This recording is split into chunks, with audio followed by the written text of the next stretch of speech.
Hey guys, so I've been very bad at vlogging this, but I started my prompt redo challenge, and I started with Sea Witch by Sarah Henning, and it would have been a great time to vlog yesterday than the day before when I was at 80% of this book and just sitting here going, I want to know what happens, I want to know what happens, but I don't want to know what happens because I know what happens. I don't know if that makes any sense, but this is like the creation story of Ursula from The Little Mermaid, the Anderson version, and oh my god. Oh my god, it was pretty darn good. I loved the ending, how it cycled through, but there was so much nice throughout it. Then when it all went bad, it all went bad, and it was exactly what I expected it to be, exactly what I wanted it to be, and I'm very happy with it. But oh my gosh, I didn't want it to be over, so but it is, and that was my prompt for a dark cover from my first batch. I have like 5 batches of redos that I really should be doing at some point. But yeah, there we go.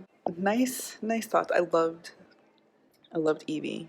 Oh my gosh, and I loved Nicholas, and it was well done, and it made me sad, but it was well done. I don't know what else to say about it. Great characters, great development, good tricking of the audience until we got those flashbacks, and then that tension of I know something the other characters don't know. It was good job, Sarah Henning. I just read one of your other books, which was The Princess Will Save You, something like that, and I really enjoyed that one. It was a 4.75, and this one's pretty up there too, so I might be on to a new favorite author. I do plan on reading book 2, which is Sea Witch Rising. I'm very excited about that, actually, if it takes the twist that I think it might take. Anyways, okay, I'm done for now. I'm going to look out for book number 2 in this series, in this challenge. Book number 2 in this challenge. I don't know what it is at the moment, but I'll get back to you. Just wanted to give you guys a quick update. I just read Bride of the Water God Volume 1 for my prompt redo challenge for the water book. So we're good on that. It took me like an hour. It was a graphic novel. It's pretty interesting. I think I'm going to read Volume 2 actually.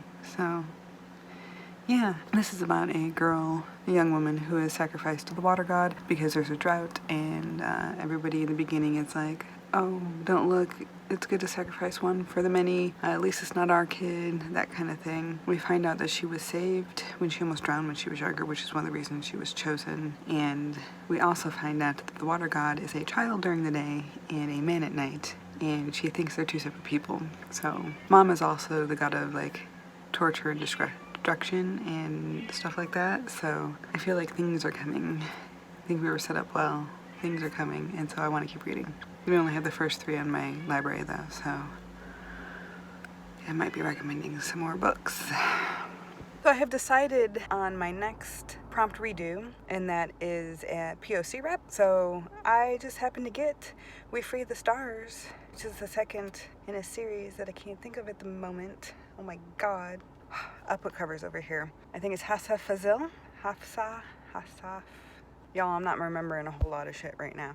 However, very intrigued by the book. I've been excited to read it since I read the first one. Just got the audiobook in my library, so I'm gonna devour that thing. I'm like 7% of the way through it, and yes, I am a happy reader. So, redo update. I read We Freed the Stars by Hafsa Fazil, the second in the duology, and I read that for personal color representation. Loved the first book. It was my favorite book of the month. February. And as soon as I got it on my holds, because it's been on my holds, I requested it from my library. As soon as it came in, I was one of the first ones who got it, and I was just like, I have to ignore all the other books I'm reading to read this one. And I did. And it was fabulous. There's a few hiccups that made me upset, but as they should. I liked where everybody ended. I liked the messages. I liked the things that happened in it. It was a great ending, continuation and ending of that story. Man, I loved the love interest, Zafira and Asir. Oh my god. They're so cute. She was so mean to him. I can't give out the ending, but oh my gosh, super cute. Okay. I'm doing all of my filming and stuff today, I thought I would stop in and let you know that I'm working on another one of my redo challenges, which was a middle grade. And so I chose the second in the Arusha series by Roshani Chokshi, I believe is her name. One second, I'm gonna look. I should have done this before I pressed record. I'm sorry for my awful singing. I know it's bad. Like, we don't have to pretend here. So it's Arusha in the Song of Death by Roshani Chokshi. Yep, I got it right. So we've got 2 new Pandava characters, which is really exciting. More gods and goddesses and ethereal beings just fucking with the kids. They're just fucking with them. Mean. See, this is, if I was the characters, maybe not at that age, but if I was the character now, I'd be like, you can fuck off here trying to tell me that you don't believe me even though you saw in my head that you should believe me. Like, you went filtering through my thoughts. You know I didn't thieve that thing, so fuck off. But that is not what she can do, and otherwise there would be a story. A lot of the times I realize when I watch stories, like TV shows, movies, read books, I'm like, I wouldn't fucking do that. Yeah, because I'm not an adventure book, so there'd be no book if that didn't happen. Anyways, I'm enjoying it. There is a scene with a crab, a giant magical crab, and Aru asks, do you sing? And he like throws a fit. It's like, I'm not red and I don't have a Jamaican accent. And then she gets back with all of her other people and they're trying to piss off the crab, so she's like, one of them mentions Moana. Did someone say Moana? And then I got that song in my head of that crab because I freaking love the artist who sang that. The character voice of that is Jermaine from The Flight of the Conchords, and I loved that show. I love all of their specials. I love their songs. He's been in quite a few things, and it's a very Bowie-esque song, which is so much their style, so much Flight of the Conchords style. Like, they even have a Bowie in space, a Bowie song. So it's fantastic. Anyways, I loved the connection. Really enjoying the book like I did the first one. So I'm about 40% of the way in, and yay! I'm glad I finally got to this book. I didn't have any other waiting, so I just was like, yep, it's time. Anyways, I'll be back with more thoughts on this in a little while.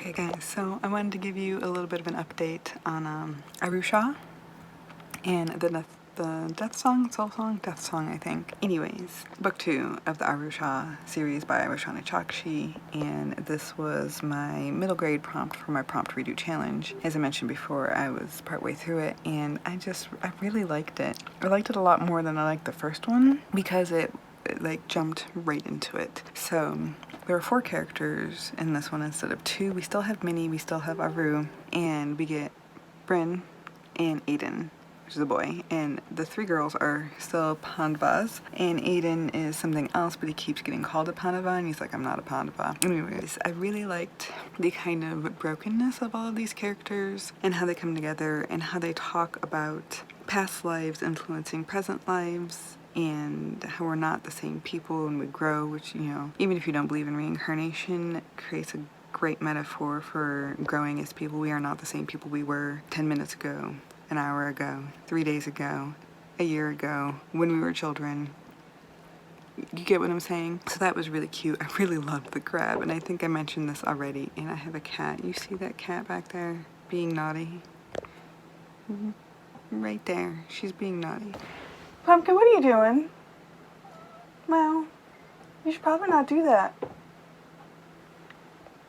Okay, and I had to listen to Moana's The Crab Song because I love that song. She's throwing things, and I love the singer, Jermaine, because Flight of the Conchords. I think I mentioned this already. But super cute scene there, and the ending was really nice. I liked it too. And good ending is important. Wrapping up not only the adventure, which was really cool, again, perceptions of people and what's remembered of them and what that means for that person. Do we remember them by one bad moment? Or do we remember them for all the other stuff that they've done? And the family personal wrap up at the end, the importance of loving yourself.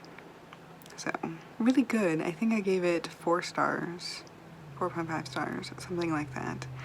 And I liked it a lot. I really love the new characters, and I'm excited to read number 3. So I've got one more prompt to do, and that is a light cover. Do I know what that's going to be right now? I keep thinking it's going to be this guy, and I keep not reading it. So But a light cover can mean like a light blue or green or like, you know, anything that's lighter. And I'm reading something currently that's lighter, but I really don't want to count it. It's not a very light book.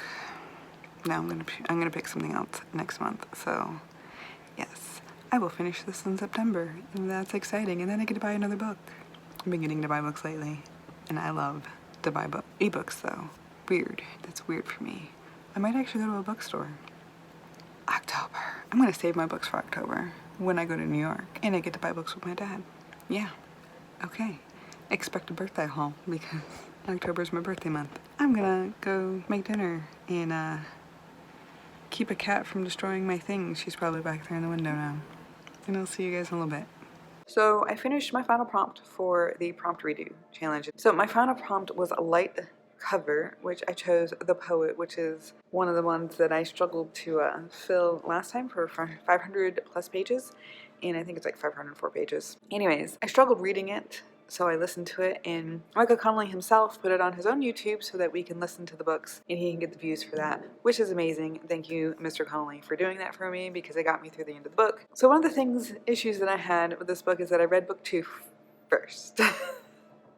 I had read the first half of this book, read book 2 because I had the audiobook, and came back to try to finish this twice. And knowing what happened, like who it was, did diminish some of the surprise and the tension and stuff like that. But because I also knew who it was when he gave us that red herring, I was like, no, you've got it wrong, you're ruining things. So that was really fantastic. So the end of the book, I really, really liked. There were a bit of slow bits in the middle where I was like, okay. It might be because I was missing the attitude of Bosch. I love Bosch, just so we're clear. This was not a Bosch book. It was a McAvoy book. And it also had Rachel, and I don't remember her last name, but another FBI detective and a reporter who lost his twin brother to a murderer. And of course, the poet was leaving Edgar Allan Poe quotes, and I found a lot of this really, really interesting. But because I spent so much time between bits of it, then I feel like I lost the momentum of reading it. I still pretty sure I gave this a 4. I love Michael Connelly's writing, so like I can't complain too much about it. And a lot of the other issues I had were me issues versus him issues. It's a pretty darn good book. I really liked the other person who was a criminal in it, even though he was a pedophile, and I'm pretty sick of seeing those in thrillers at the moment. But him being in his head as a character it reminded me a lot of Lolita, and now that I have that reference, like all pedophile things tend to remind me of Lolita, and the kind of like how they trick themselves into thinking this is okay. So, but yeah, I finished all of my prompts. So I read 5 books. Quick recap, we had Sea Witch for a dark cover, we had POC Rep, which was We Free the Stars, we had a water cover, which was Bride of the Water God, which was the original prompt and book like matched there, which is pretty awesome. Light cover was The Poet, and a middle grade, which was Aru Shah in The Song of Death. So I have completed them all. I have completed the vlog, and I get to buy a new book, which is perfect timing because it's birthday. Birthday means I get to buy books. Okay, anyways, let me know if you have a challenge idea for me. Let me know if you have any suggestions based on the books that I've been reading that you think I would like. I would love to hear from you, about books, about things. Just let me know how you're doing in the comments below. And I will see you guys next time. Thanks for watching. Bye.